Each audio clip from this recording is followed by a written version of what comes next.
Hey, everybody, and welcome into Under the Helmet.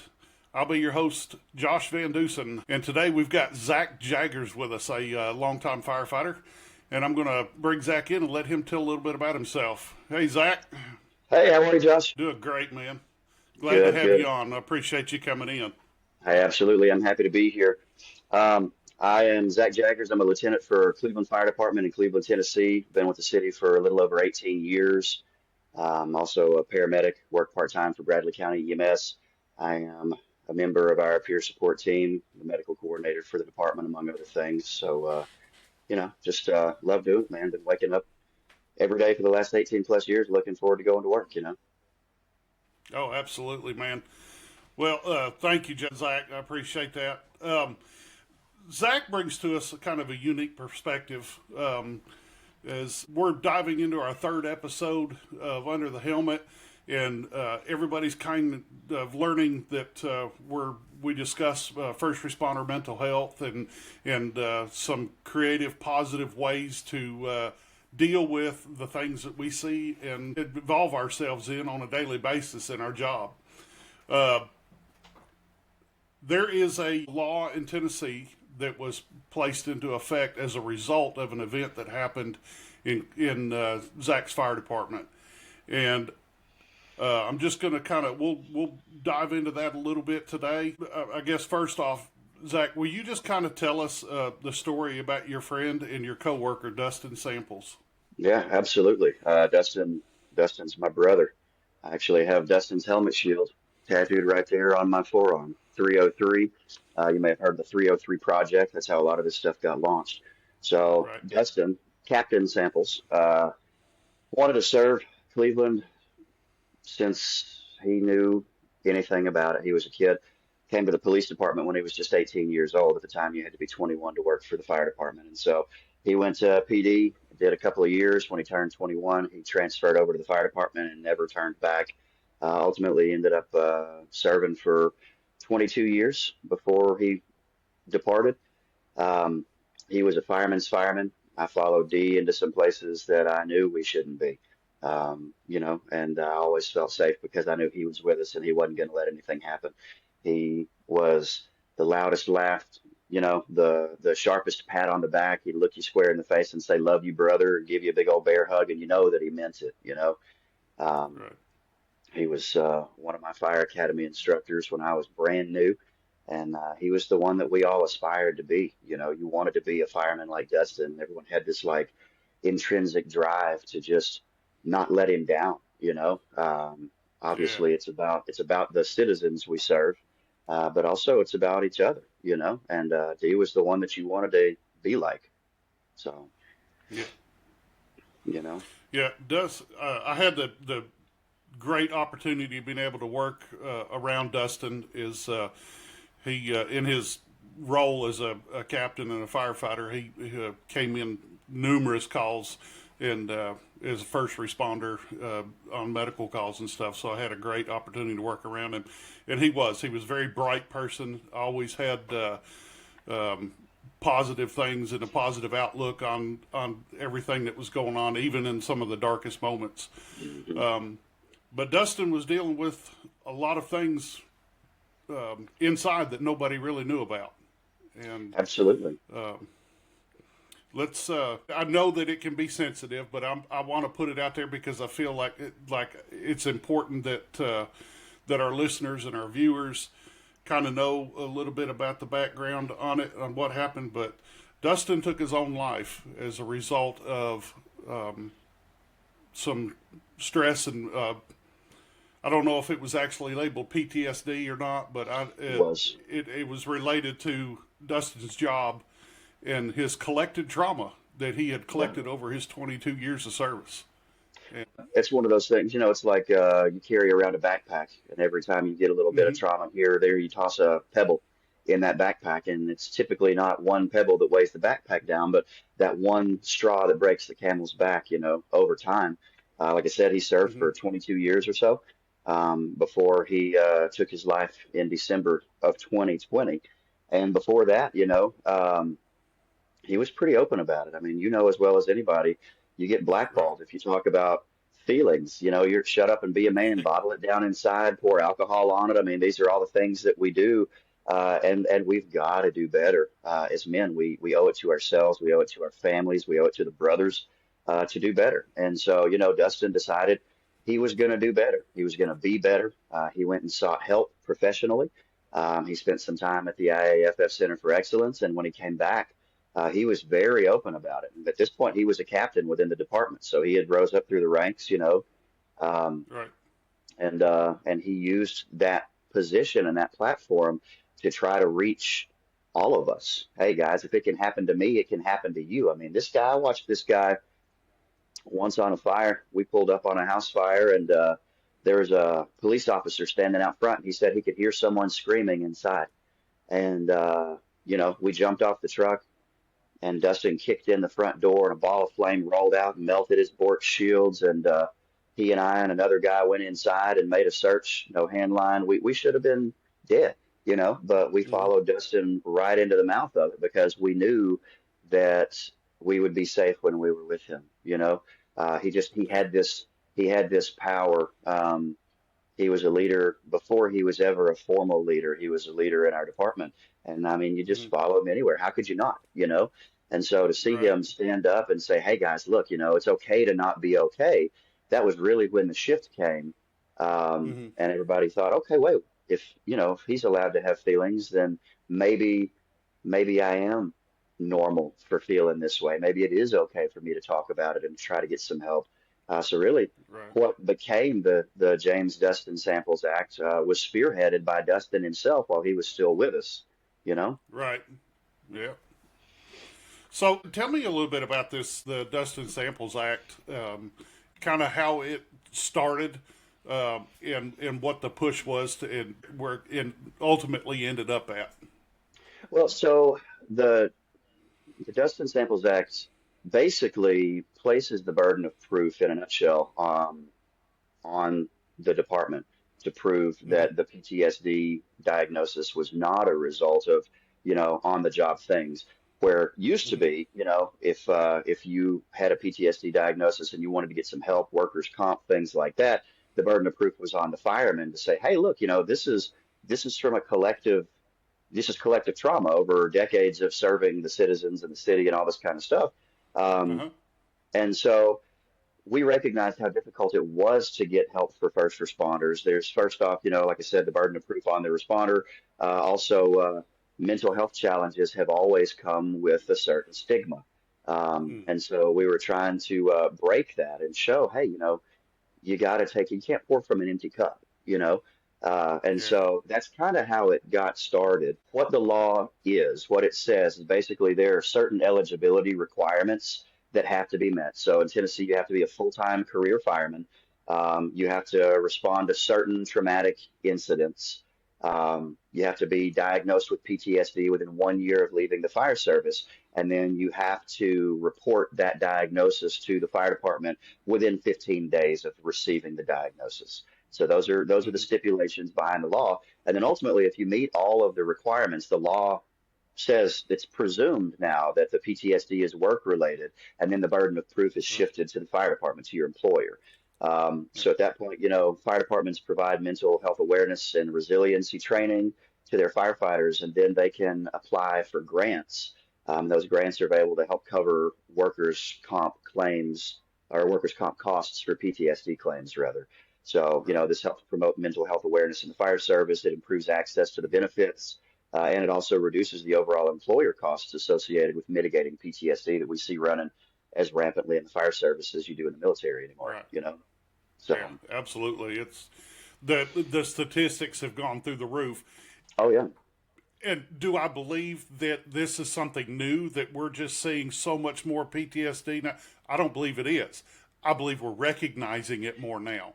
yeah, people are speaking I've up. talked more in previous episodes about the stigmatism that's placed on being weak or being, not able to handle the job if you Yeah, showed any type of emotion over these traumas that we deal with. But the truth of the matter is that now that stigmatism starting to be worn away.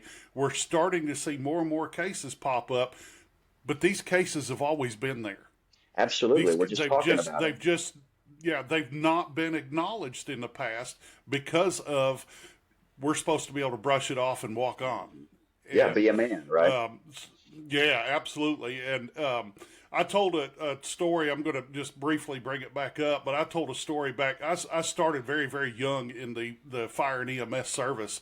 And Zach knows my older brother, which will be on in a future episode. But at 16 years old, I was a fire explorer, and I was working my first job at a fast food restaurant. And Pete came and picked me up from work.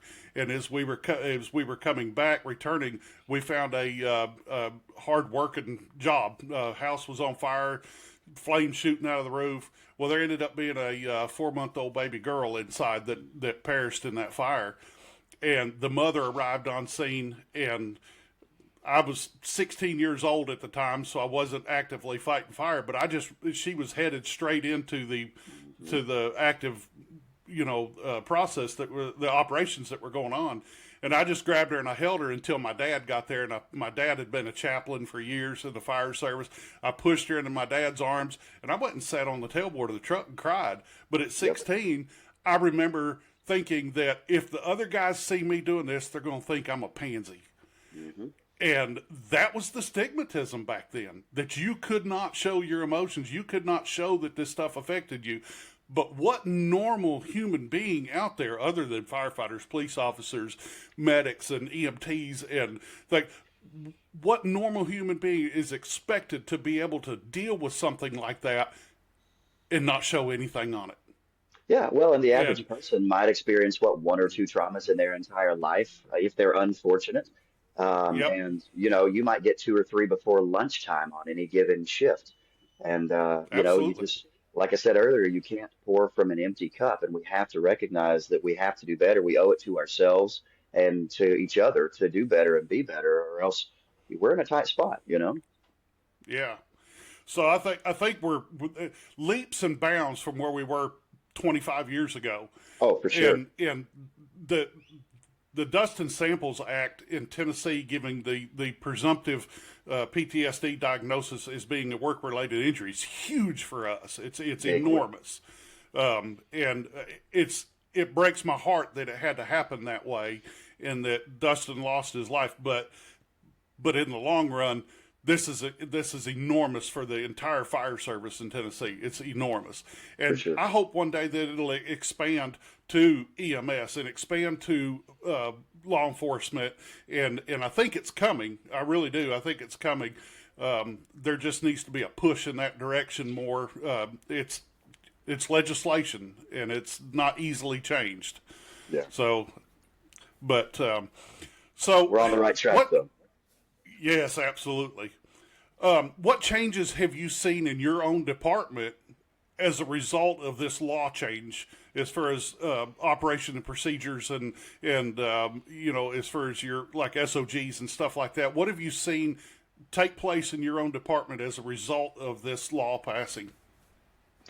Well, so first off, a lot of guys are a lot more open about it than they ever were. It's Hmm. not that whole shut up and be a man, and we don't talk about our feelings. That's not manly. That's not how we are. Quite the opposite of that. A lot of guys check on each other pretty regularly. Um, Right. I had two guys checked on me this week, and I don't even really have anything going on. It was just, hey man, you seemed a little quiet in training the other day. Everything okay? And it just that sort of thing. I recognize that brotherhood means everything, and we take that to another level now. It's not a secret how much more likely a department is to experience a suicide after they've experienced one. I think it's 700%, 7 times more likely. And so, we really hammer that into everybody. Hey guys, it's okay to not be okay. If you're Hmm. not okay, you're with the majority. But we have to stick together. We have to help each other through these times because that brotherhood extends far beyond the fire ground. Um, Right. and so a lot of guys are a lot more open discussing those mental health challenges and things like that, checking up on each other instead of hiring them. We've built that culture, and I'm very proud of the way that the Cleveland Fire Department has built that culture. We have a very robust peer support program. I would compare it to anybody's peer support program in the country, honestly. Which you We've didn't got have before this, correct? no, Yeah, no, there this was is no a peer relatively new support in thing. place.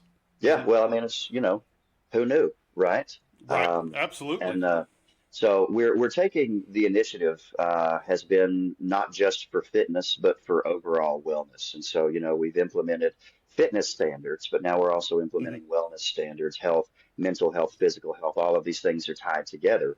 Awesome. So that way we have well-rounded overall firefighters who are prepared to respond and respond appropriately on your worst day. As far as departmental SOGs, um, we've taken and gotten some pretty good things put in place with human resources. Hmm. As far as getting FMLA involved, we don't have to, if you call up the peer support team and say, hey, I need help, that could be anything from a telephone call to, hey, we're putting you in a car right now and driving you to Maryland. You don't have to worry about a paycheck. You don't have to worry about your time. You don't have to worry about signing anything, filling out the right paperwork with HR to get that FMLA started. The peer support team has the authority to do all of those things on your behalf. And Yeah, it's a really good thing. that's awesome. That's great. So there's been some promotions and things change in your department. I'm not sure how much you have to do with training anymore, Zach, but do they start addressing this in the academy when new firefighters come in on board and maybe hit this from the front end? We do. So, Good. you know, from the time the academy begins, we put on a 16-week academy, and our Hmm. cadets are exposed to every aspect of the wellness. We'll have members of peer support come in and talk to them about the program. We discuss the employee assistance program, and then specifically the fire department's, peer support.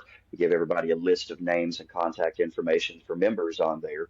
And so it's really we do our best to ingrain that, I guess, in Cleveland firemen from the very get-go.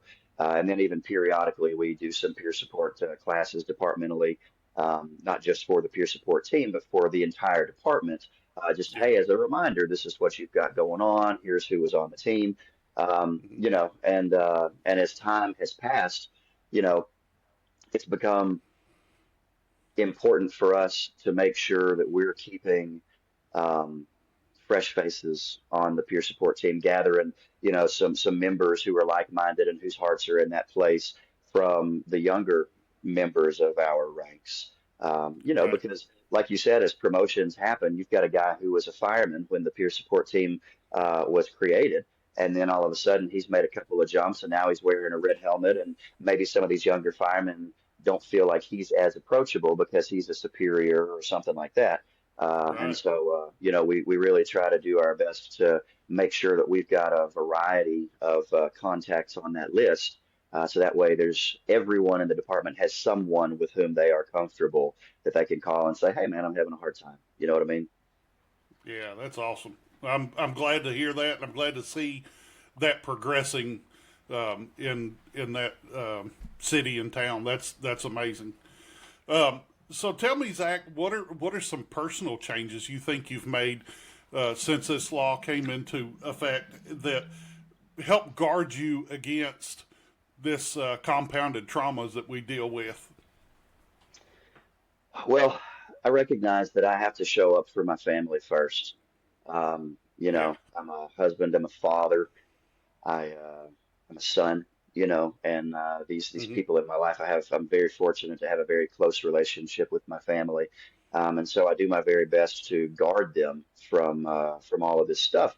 It's frustrating to my wife because she wants to be there and wants to hear it and all that kind of stuff as a supportive Yeah. person, but then me being the protector, I trying to guard her from that the Yeah. same way she's trying to protect me from it. So Yep. our code word, if, Yep. if there's something that I don't want to talk about that happened at work when she asks me how was work, I'll just say, nothing to write home about. And that kind of means, hey, but we're not going Yeah. to talk about it. And so I Right. do my very best to decompress a little bit. Nobody teaches you as a first responder how to turn it off when you walk through the front door, and then you come home and you're Right. agitated and you're bothered by little things. Oh, the pillows aren't in the right place on the couch or whatever.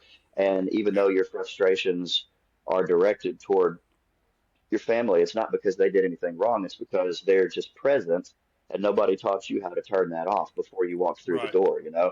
And so Yep. a lot of times after shift, I'll put on a little reggae music in the truck or something lighthearted and, just happy, positive, and I'll drive home that way. And a lot of times I'll sit out in the driveway for a few minutes and kind of collect myself and take that breath before I walk inside.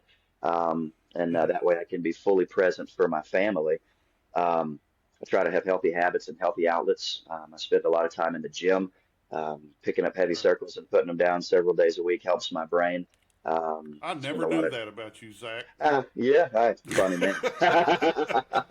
But it's Yeah. a great rush. You get that release, that dopamine hit, those endorphins, and also I recognize that it's pain that I can control. Kind of similar Right. to the tattoo journey. That's pain that I can control. And Right. I believe in choosing my own pain and choosing my hard when I can. And so those are some of the Hmm. things that I do. I spend a lot of time on my motorcycle. I spend a whole Hmm. lot of time with my family, just having healthier outlets than some of the things, taking some of the unnecessary risks and things that we're all so well known for doing. Um, Right. Kind of helps keep me grounded. Um, Hmm. but you have to make time for those healthy outlets and those healthy hobbies, and recognize that moderation is okay. But as a fire service as a whole, we try to manage a lot of things by pouring booze on it. Um, Yeah. and that's tough. I'm not going to get on a soapbox and tell you. I mean, I had Right. a couple of beers yesterday. But moderation is the key. You know, Yep. there are alcohol's involved in a lot of the things that we're talking about. And I'm just as guilty as the next guy about it. I can't tell you how many times over the years I stood in Dustin's driveway drinking beer with him. Yeah. And I mean, we've all done it, but we've got to be better. Well, and this is something that I've brought up many times in this podcast, but there's a difference between release and suppression. When Yes. when that release where you could have a couple of beers in a driveway with a friend, when it becomes those 24 beers that cover Hmm. up, when it comes to suppressing all this stuff, that's when we really start to see an issue in this because Oh yeah. we're not releasing this. We're not letting it go. We're not purging a valve, and then that those rocks in that backpack will keep piling up. Guaranteed. So it's a fine line to travel, but that's if you have friends and coworkers that can help recognize these things and say, "Hey, man, you might be drinking a little bit too much." And I think that's our responsibilities as brothers is to Oh be able yeah. to go to our brother and say, "Hey, bud, like you're having 15 beers a night. Let's Yeah. sit down and talk." Absolutely. There's a And lot to be said for accountability, and historically we've just kind of turned a blind eye to it, or you get yeah, the police out here will pull you over, and you've had one too many, and they let you go as a professional courtesy, and I mean, we're enabling each other, and we have to hold each other to a higher standard. We have to hold each right, other accountable. We have to be able to have those hard conversations with one another because that's what love is. I love my absolutely, brother. I am my brother's keeper. And yep, I would expect the same, from my brothers. If I were the one who were, having these behaviors starting to show, I'd expect someone to jerk me to the side and be like, "Hey, man, this is not okay." yep, yep. So Zach, and I can't remember if in 2020 if you had gotten your promotion or not, but making the transition to now you're a rig officer. What can you say that you do to help look out for your crew? Because yes, we're all brothers in the department, and everything, but there's nothing that your crew that rides that rig with you every day. That's a little tighter bond. What do you do as the leader of that group to look out for your crew as far as mental health and dealing with these traumas? Well, so when Dustin departed, I was still the engineer on our heavy Mm-hmm. rescue company. Um, Right. and he left in December 2020, and I was promoted to lieutenant in January 2021. Um, Okay. he had been the captain for Engine Company 5. Um, But for a long time before that, he was a lieutenant on Engine Company 3, and that's where Hmm. I promoted to the spot on Engine Company 3. So Right. that really hit home for me, especially Yeah. personally, especially after being just a month or so after he left. Um, Yeah. as an officer, a mentor and friend told me long before I promoted that the red helmet's a lot heavier than the black one. And Yeah. he's absolutely right. All of a sudden, I've got a whole lot more people to worry about. I've got my guys, I've got their families, and it's an honor. It truly is an honor and a privilege to serve in that role. But Hmm. it's definitely a heavier hat. So I always, I feel like without getting on a religious high horse or anything like that. I've always considered this job to be how I wash the world's feet, and I am my brother's keeper. So I mean, if you look at Hmm. Proverbs 27:17 says, "Just as iron sharpens iron, so one man sharpens another." And so we really Hmm. take that to heart here. Personally, I strive to be a servant leader. I try to lead from the front. I tell my guys first day anybody's with me, I will put you in harm's way, 100% guaranteed I will put you in danger, but I'll Hmm. be right beside you. I'll be right beside you. I'll be in front of you. I'll be wherever I can be, but you won't be there alone. And so Right. it starts in the firehouse to cultivate that trust. They see you, that you show up, you continue to show up, you do what you say, Hmm. and you keep showing up for your men, and you have to put them first. So it's really important to cultivate those personal relationships on the rig, not just from the standpoint of, hey, I'm your company officer, but also I'm your friend, I'm your brother. And knowing your guys makes it easier for you to tell when something's a little bit off. Having Hmm. developed the trust, having established that rapport, these guys know that they can pick up the phone at 3 o'clock in the morning and call me, say, "Hey, boss, I'm in a tight spot," and I will be there. Absolutely. And that's Yep. something that you have to earn. It's rented, not bought, so to say. And the rent's due Right. every single day, every single shift. You have to earn that. Hmm. So I try to lead from the front. I try to encourage healthy habits.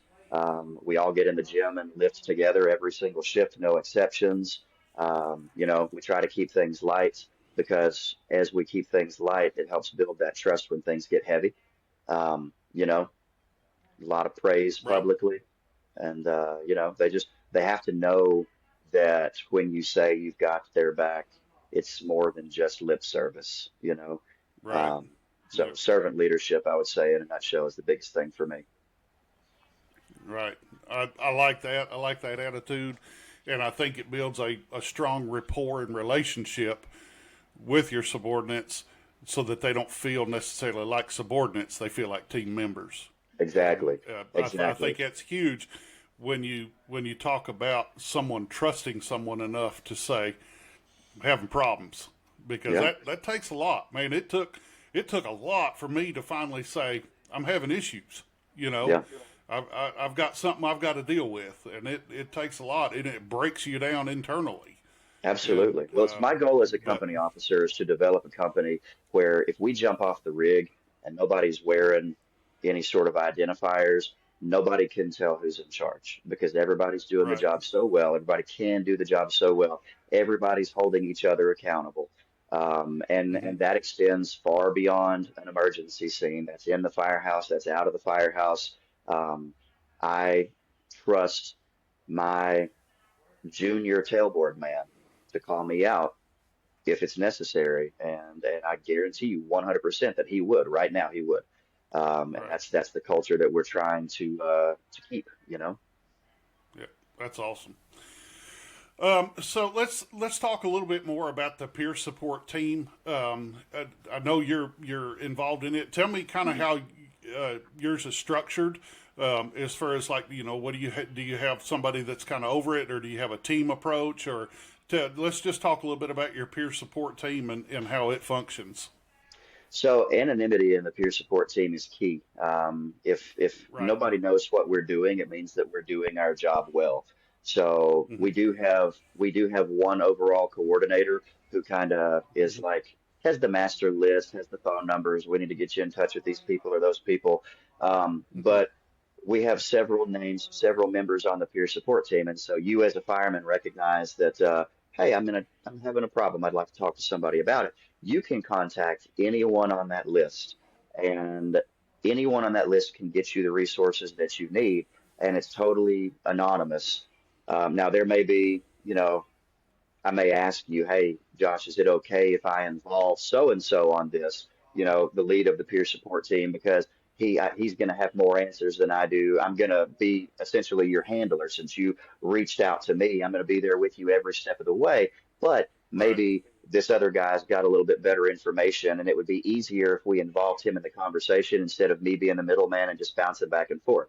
Now, if Right. you're okay with him knowing your name, knowing your situation, whatever, then that's great. We bring him into the conversation. And if you say, hey, I'd really rather keep this just between us, that's fine too. I can still go to the Hmm. same coordinator and say, hey, we've got a brother who's in a tight spot, needing some help. I was hoping that you could put me in contact with the right people. And so they may be making phone calls and arranging a bed, getting somebody to talk as far as a counselor goes, all the way up to getting you a bed in Maryland and not have any idea who you are. So Right. it's completely anonymous. We take care of the scheduling. At some point, your battalion chief is going to have to know, hey, Josh is going to be out for an extended period of time. Um, it is what it is, no questions about it. We put you down as sick time. We'll worry about all that stuff later, right? So I'll say, hey, Josh, let's go home. Let's pack a bag. We're going to get you where you need to go. I'm going to jump in the truck and drive you there personally myself. I'm going to put down training time or something on the schedule for me. That way it doesn't cut into my accrued time either. The department's 100% backing everything that the peer support team does to make sure our guys Good. get taken care of and nobody takes a hit. So once all that's Good. taken care of, the peer support team makes the notification to HR. Hey, we need to take care of so and so for FMLA purposes. We can make the signatures, we can fill out all the paperwork. That way, all you have to worry about is go home and pack your bag. Let's get you to Maryland and let's get you the help that you need. And however long that takes is how long that takes. You're going to be getting a paycheck that's going to hit every 28 days, the same as it ever did. You're going to have a position when you come back. And there's just no questions about it. So That's after great. having spoken to a few of our guys who have been to Maryland, it's become pretty obvious that we are in the minority of departments nationally who operate that way. There are guys who have gone to that center and received a phone call on Tuesday to say, hey, I know you're working through some stuff, but if you're not back on the truck on Friday, you better find another job. And Yeah. that's wild to me. Or guys telling the department that they're having to go have surgery or something just so that they can hide where they're actually going, but be approved to Yeah. take off, multiple weeks at a time. Um, it shouldn't be that way. And so we're really trying to Yeah. lead from the front in this. Yeah. It's still that's part of wearing away from this stigmatism. I watched an interview with a firefighter, well, his wife, and he was suffering from PTSD, and his department told him, said, "You've got 6 months to get over this and either retire or be fired." Yeah, And so if you don't get over this, then you need to retire or be fired. That's a like a broken wrist. Yeah, that's yeah, and this guy had been on the job for 25 years. I mean, mm, that's 25 years means something to us. yeah, That's a lot. That's a big portion of your life that you've given to this department, into this community, and just to be punched in the nose to say you got 6 months to get over it. yeah. That's And that, but bullshit. that was that was the old mentality and stuff. So I'm glad to see that we're finally starting to wear away from that and acknowledge these things, and start to treat some of this, and have our departments and our governmental entities and stuff stand behind our guys and say, hey, we're going to support you in this journey. We're going to get you through this, and we're going to get you well, or we're going to take care of you. Yeah, So absolutely. that's a huge step for us. Huge step. So what are your visions for your peer support group in the future? Do you have any larger aspirations as far as expanding things, or what? Just kind of tell me a little bit about where you would like to see that go. Well, so I'm really happy with where we are. Honestly, Uh, I think that we're in a really good spot. We've been working hard for a number of years to get to the spot where we are, and I think that we're doing things well. I also recognize that there's always room for improvement. You know, it's dangerous to rest on your laurels for too long. So, Right. like I mentioned earlier, I think it's important that we get some younger blood into the ranks of the peer support team because, who we had as younger blood 5 years ago, now they're 5-year guys. And some of these guys may be Right. looking at promoting, into engineer roles in the near future. And then those engineers we had 5 years ago may be promoting into lieutenant roles and so on and so on. And so, Hmm. even though even though my heart hasn't changed uh, Right. to some of these brand new guys, as you know, you mentioned earlier training. You weren't sure how involved I still am in training. I'm still very Hmm. involved. I'm Good. one of the academy instructors. I'm the medical coordinator for the department, so I take care of all the medical training, in addition to a bunch of the stuff for the academy, vehicle extrication, things like that. And so, Right. as wearing a black helmet and you're just one of the boys and you're approachable, they'll come over to you and say, "Hey, man, let's talk about this." But when these younger guys come in and they're meeting you as an authority figure, they're meeting you as Lieutenant Jaggers, you're the one standing at the front of the classroom administering the tests and all that kind of stuff, Hmm. you're automatically less approachable just by your title. Right. And again, these guys who know me know that I'm incredibly approachable. I'll move mountains for you at 3 in the morning. Just call me because my texts don't wake me up. But I will be Hmm. there, and I've shown up time and time again, and I always will. But Right. when you're an 18-year veteran and you're explaining that to a 20-year-old kid with 2 weeks on the job, I can see how that might be a little intimidating and how he might be Right. less likely to pick up the phone and call and say, "Hey, LT, I'm in a tight spot."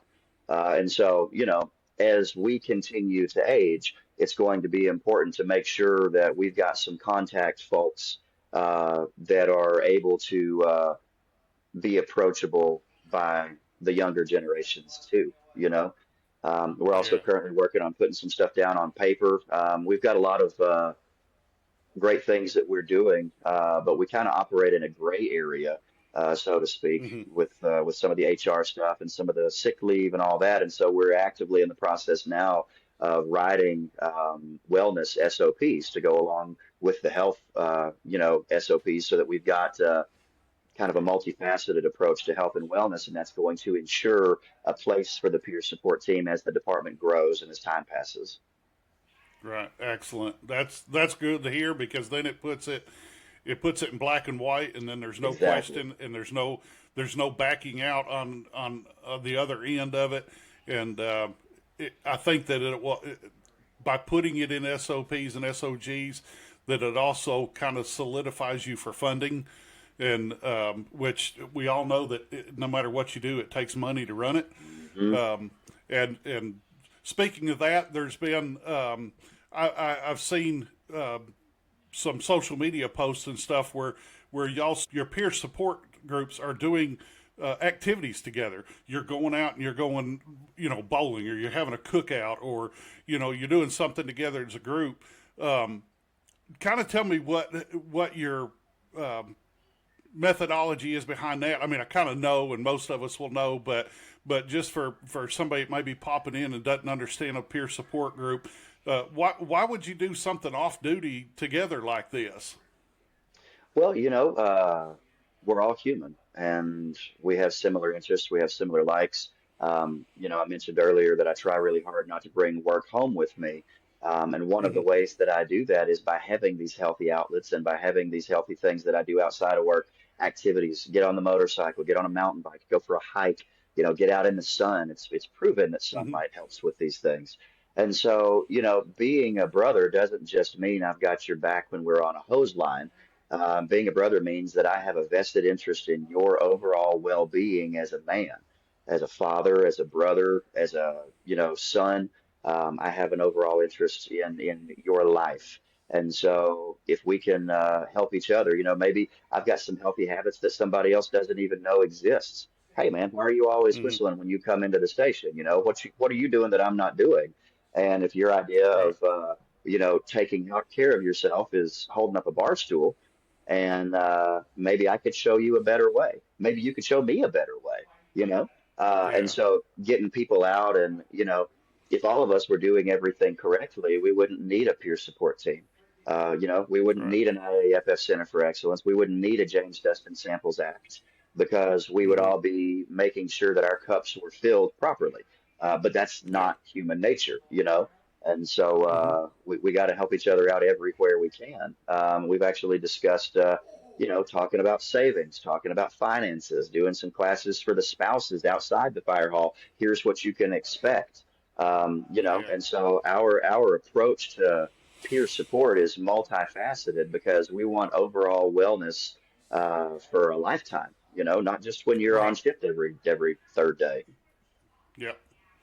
Yeah. Absolutely. And I think also that sitting around a barbecue grill and breaking bread with Zach Jaggers brings a lot to a element of trust than when we're standing on a scene with Lieutenant Jaggers. Exactly. And so I'm going to be more likely as a firefighter or as a paramedic or whatever to open up to somebody that I know personally and not just on the job. So, bringing in that element of trust, doing these activities together. The department where I'm at, we've got. I mean, it's a large department, but we've got sports teams. We've got basketball teams and softball teams and Hmm. kickball teams and or whatever. We've got all these different activities. They take groups hiking. They bring them all the way over here and send them down the Ocoee River. Whitewater Hmm. rafting. Do activities together because it creates a personal bond between those people and it builds a bridge of trust in them so that Absolutely. you're a lot more likely to open up and to reveal something to somebody that you trust for sure Yeah. than just another stranger. There's times that we need that anonymity and that we need that stranger to be able to say to reach out to, but there's other times that the more I get to know Zach Jaggers, the more I'm going to know when something's wrong, when something's Exactly. not normal. So I think these bonding experiences through our peer support group are just invaluable, just Yeah. Agree. really invaluable to us. Um, well, I'll give you one more question here, and then we'll get towards wrapping up. But I had an interest in Zach when you're on your shift and everything. I know that these recruits will come through. They'll finish the academy, and then you'll get a new recruit on your truck. What do you do right off the top end to kind of to start to build that relationship with them and as a new recruit, kind of bring them into your fold and be concerned right off the top about their mental well being? Well, I find myself in a unique position because I am one of the academy instructors. And so I Right. don't get a fresh-faced stranger on my truck when I get one. I've typically Mm-hmm. been involved with them for several weeks of the process.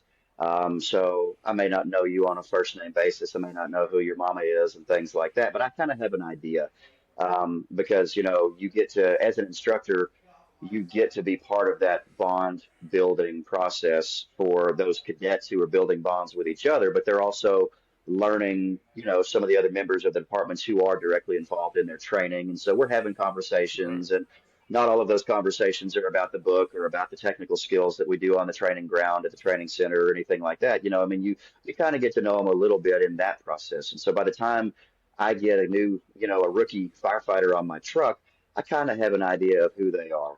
So, I'll pull Right. you into my office and we'll make some introductions. I'll ask them to tell me a little bit about themselves. Super informal.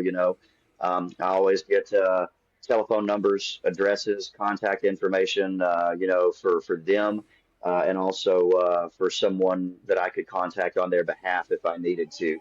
Some of the older guys, that might be a spouse or a girlfriend. Some of the younger guys, it might be their mama. Right. But I make sure that every member of my crew has that list for every other member on the crew. If there's a tornado, we can get to each other because we know where the address is. If the phones don't work, if there's an issue and there's been an accident or some kind of an incident on the truck, we know who we can contact to make sure that they've got someone coming besides us. You know what I mean? And so I tell them a little bit about myself, about my background. We keep it light, keep it super informal. Um, And it really starts, the bond starts at day one, you know. I let them know. First off, I'm one of those direct communicators, for better or for worse. Love it or hate it, you Mm-hmm. always know where you stand with me. Um, and so there's never any ambiguity in anything that I say. Like I said, for better or for worse. But you know, I let these guys know on no uncertain terms. Hey, look, you know, we are a team. You are a part of our team from day one. I'll stand on the carpet in the office at the end of the hallway for you. Don't make me be your officer. You know, if you make me be Right. your officer, I'm going to win. So I've always kind of considered Mm-hmm. myself, you know, you talk about bowling as an example. It's a great example. The bumpers, when you're a child, you know, you put the bumpers down in the gutters. Uh, Right. that's my job. If the ball, being you, is in the middle of the lane and you're going straight toward the pins, I'm right here beside you the whole way. I'll be right beside you every step of the way. And if you start to move off course a little bit, I'm there to nudge you gently back over into the lane where you're supposed to be. Now, if you take Mm-hmm. a hard left or a hard right, I'm going to be there to beat you like a brick wall. You know, but it's my job to be right there beside you to get you to the finish line as safely and as efficiently as possible. So, you know, like I told you earlier, I let them know, yes, you will be in danger. Yes, I will put you in harm's way, but you can believe that I will be right there beside you the whole time. You know, you're never going to be facing it alone. And we developed that trust from day one. We're very active training every shift, Saturday, Sunday, cold, hot, wet, dry. We're training. Um, Mm-hmm. and training doesn't just mean videos. We're pulling hose lines on a Saturday. We're throwing ladders on a Sunday. We're doing PT. We're hitting the gym every single shift. Doesn't matter if it's Christmas, your birthday, Jesus' birthday, whatever. You know, we're doing the things that we need to do because Right. I don't believe that you can train enough for a job that's trying to kill you every time you do it. You know, Absolutely. and so that helps set the tone. It helps set the standard. Everyone on the truck recognizes the standard and they meet the standard, whether I'm there or not, because they Mm-hmm. hold themselves to the same standard that I hold them to. They see me holding myself to the same standard as well. And so as a result of that, you know, it's amazing what happens when you have that cohesiveness as a team. You know, Right. nothing makes me happier than having a vacation day and showing up at the gym on my day off and I see my truck there because my boys are there getting it, you know. It makes Right. me so incredibly proud the way that they do, the way that they operate, whether I'm there or not, you know. Yeah. And that's the culture that we're trying to develop. I want a truck where, you know, if we jump off the truck and we're not in our uniforms or we're not wearing our helmets, I mean, you know, you can't tell which one's in charge because everybody's operating at the same level. And it's Mm-hmm. beautiful when it happens, man. That's great, man. Well, Zach, before we wrap up, is there anything else that you'd like to add that we haven't discussed today, or anything like that? I'll be honest with you, Josh. I can't think of anything, and as soon as we sign off, I'll probably have Okay. 10 things I'd love to say. But I appreciate you Yeah. having me on. I love what you're doing. You know, Well, thanks, it's brother. good, and this may be one of those things that reaches somebody that nothing else would. You know, they can I sit in hope the that's my comfort of hope. their, yeah.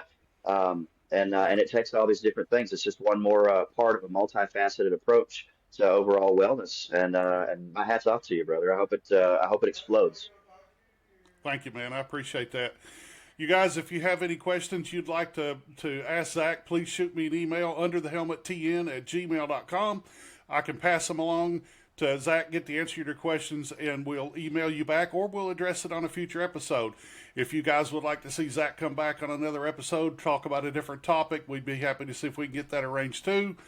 You guys, if you have some issues, please reach out. You can grab me on social media.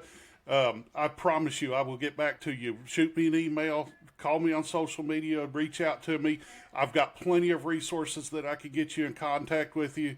And listen, we love you. We need you well. Your communities need you well. And we've got a job to do, and we need you functional to do that job. So please Amen. reach out. Zach, thank you so much for joining us today. Thank you for all the information and input that you've given us. Brother, stay safe out there. Y'all have a great Thanks day. for This having is me. Under the God Helmet. bless. I'm your host, Josh Van Duzen. See you, Zach. See ya.